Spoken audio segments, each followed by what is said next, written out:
Quote of the day. I have failed many times in my life. But more importantly, I've learned from every setback, proudly own up to my mistakes, grown from disappointments, and now I'm a glamazon bitch ready for the runway. By Adam Rippon. Thought I'd get out in the shop today, my garage that I like to call my shop, and it's been really hot here, unseasonably hot. It's October 2nd, and I think it's dang near 90 degrees out here today. It was up to about 94 yesterday, 92 or 94, which was a record for here. So I thought, instead of sweating out here, I thought I'd come out here and maybe just do a little recap of my car, what it is, what my plans are for it, what I've done on it so far. So this is my 91 Mustang LX 5.0 hatchback. It was an original 5-liter 5-speed car with black interior. And to start out with, I've always wanted to do a Coyote swap ever since that engine came out, and I know some will say that's kind of overplayed. You shouldn't put a Coyote into a Fox body, that should be push rod, but I have an appreciation for it all, and it's something that I've wanted to do for quite a while. So the original 5-liter came out of here, went into my son's 92 Ford Ranger. So I bought this car about 15 years ago. So 2008, I believe. So 2019, October 2019 is when I pulled the engine out of here and we started doing the swap into my son's Ranger. So I spent about a year doing that. And then outside of working on this, the normal family work, doing mountain biking stuff, into motorcycles, all that. Did some house projects over the time, so this hasn't been going quite as fast as I'd like it to, but I've been spending some more time on it lately. And as I've mentioned before, I had open heart surgery about a year and a half ago now. Got some hornets flying around in here, so I'm keeping an eye on them. But I feel like I've been making some pretty good progress.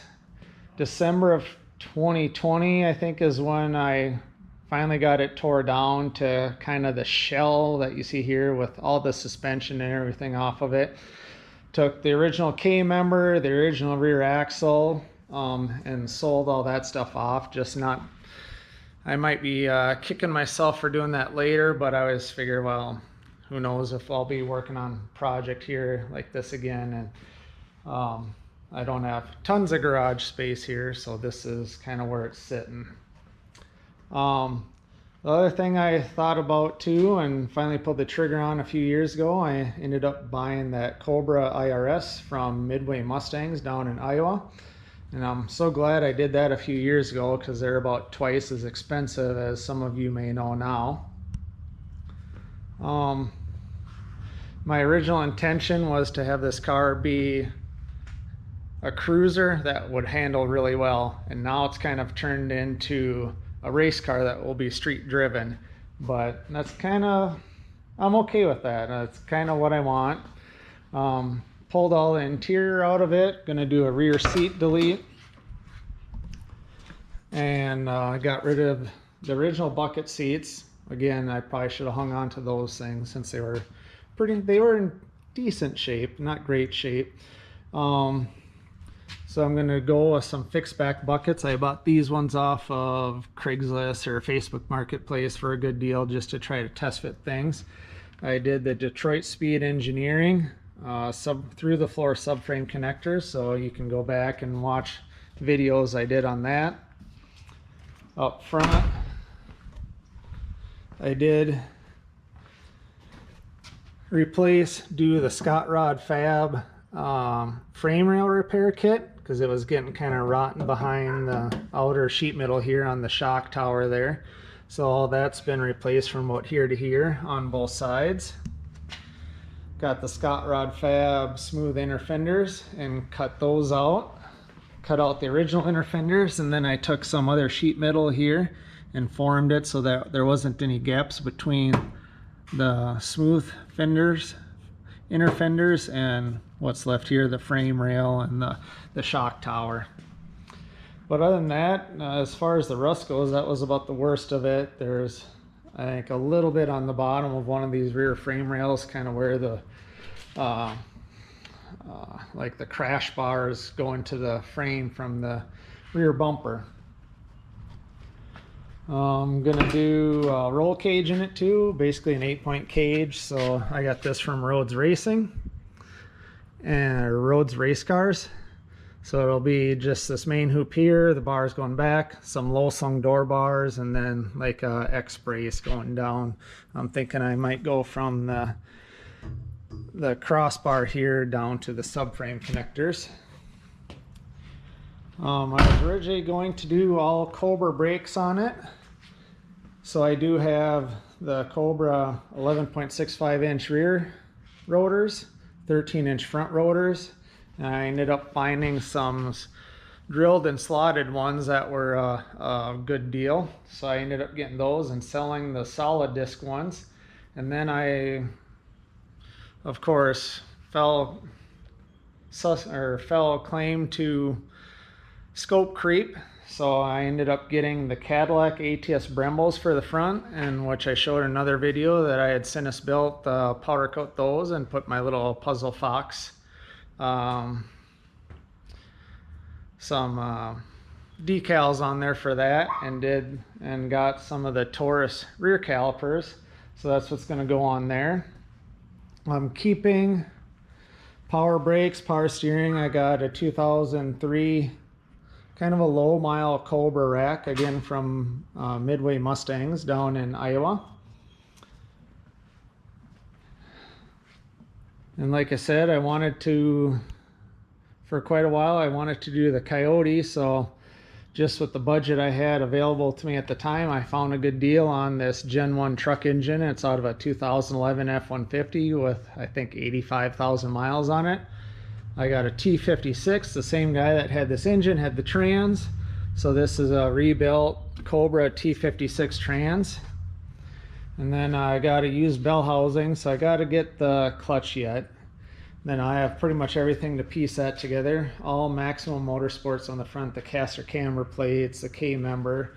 So as most people probably know, your K-member offsets your front wheels ahead. If you just do the neutral control arms, they go, I think, 3/4 of an inch ahead, and I did the forward offset control arm, so it's another 3/4 of an inch ahead, so 1.5 inches total further ahead, and so they get pretty close to the fenders there.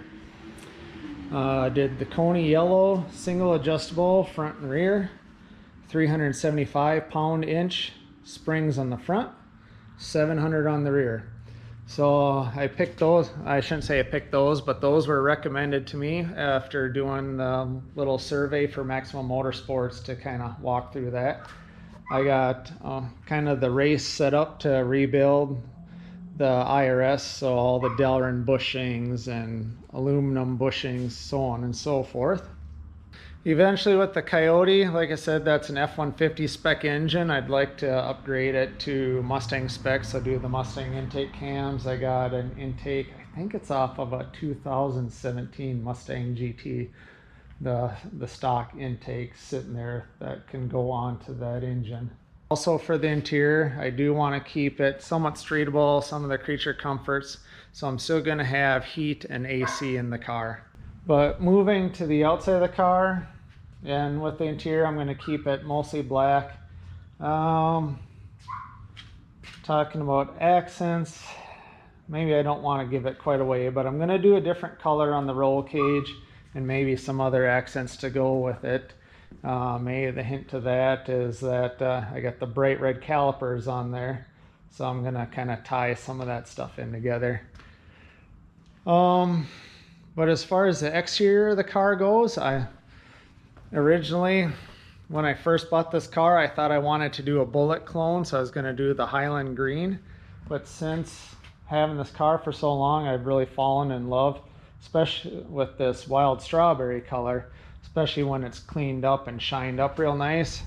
So I know some people say that this wild strawberry doesn't age well, but I don't know, I feel like the car still looks pretty good. The paint still looks pretty decent, but you can tell it's 30 some years old with 126,000 miles on it. The paint definitely has some wear and tear on it. But I do want to keep the wild strawberry, and what I'm thinking of doing is going with a tinted clear coat on it, just to kind of give it a different look. I'm thinking it'll look pretty neat when it's dark outside. Hopefully with that tinted clear coat, it'll make it look darker yet when it's dark outside, and still look like the wild strawberry when the sun's beating down on it. Gonna paint the engine bay the same color as the exterior. I'm thinking I want to run some ducting up to like all my intake and everything, so I'm thinking about once I get the engine set in here and run the intake over here, building like a little box or something separate and running some ducting to the box so that you can always have cool air to the engine, since I do want to autocross this car and get it out on road courses too. But kind of getting back to that, like I said, these front wheels have moved ahead 1.5 inches on this car, and that's where I want to keep it. I want to actually modify some fenders. I might find some other used fenders to put onto here. So I'm actually going to move the fender wells ahead, and I want to run some nice, I don't know, some forged wheels or some kind of nicer wheels. But I want to run something really wide, and the smallest tire I want to run a square setup with at least 295s on it, if not 305s or 315s. So what I'm thinking now is, especially after hearing from some other people, I was going to do the Meyer Racing body kit, like the wide body kit, but I've heard some things where they're not even side to side on the rear quarters. So my plan is to take and wide body this myself. Hi, mister. I'm just doing a video. But what I'm thinking is I want to keep and actually do some steel fender flares on it. So I want to get this at the ride height I want it, get the wider wheels and tires, and basically build steel fender flares on the car to basically match the wheel and tire setup that I want to have on the car. And then with the front fenders, I was thinking I'll get some other used fenders, and then actually modify them again so that it moves that wheel arch ahead 1.5 inches, and then also build some of my own flares to go over the wider wheels and tires. And I've always loved the GT look, so I have a GT front end that's going to go on the car, and I found a GT wing that I'm going to put on the car, keeping the LX taillights but doing the GT wing and the GT front end. Then I'm thinking too, with the hood, since the stock hood should clear the engine, I want to have the hood vented, so I'll probably put some louvers in the hood and maybe some louvers on the top of the fenders, just to kind of have a matching setup. If you do louvers on the top of the fender, that's what a lot of like those Porsche GT3s and stuff have them on the top of the fender to get rid of excess pressure that builds up in the fender well. Yeah. Could do that. I don't know Yeah. how that'll work on here though. Then I was even thinking about taking and doing like I saw, what is it, Drew Spec. He was talking about doing kind of the road racing where this is tucked in. And I thought that sounded pretty interesting, so I'll have to see how that turns out on his car, and possibly do that on here myself. Yeah, that's kind of where I'm at right now. Still got some big purchases to make for this car. So I'll have to do the whole fuel system. I want to have it running on ethanol. That's one of my long-term goals. Have it running on ethanol. Probably going to keep it naturally aspirated for the time being. And I still want to try to shoot for about that 450 horsepower mark. I don't think that's too out of the question, but it'll take some effort to get there. So I do have to get that yet. Got to get a clutch. Got to get the engine management system. I'm thinking I'll go with the Holley Terminator X. Got to get the cooling system. But yeah, that's kind of the bigger stuff. So still some expenses that I'll need to cover in order to get this car on the road.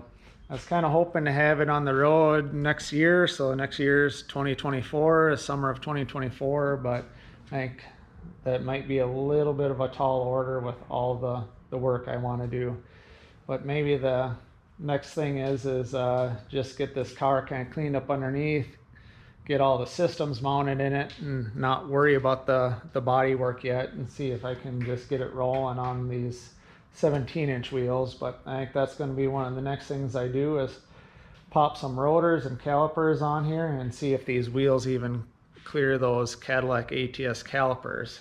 So I think that's about it. If I think of anything else, I'll probably pop back on here and add a little more.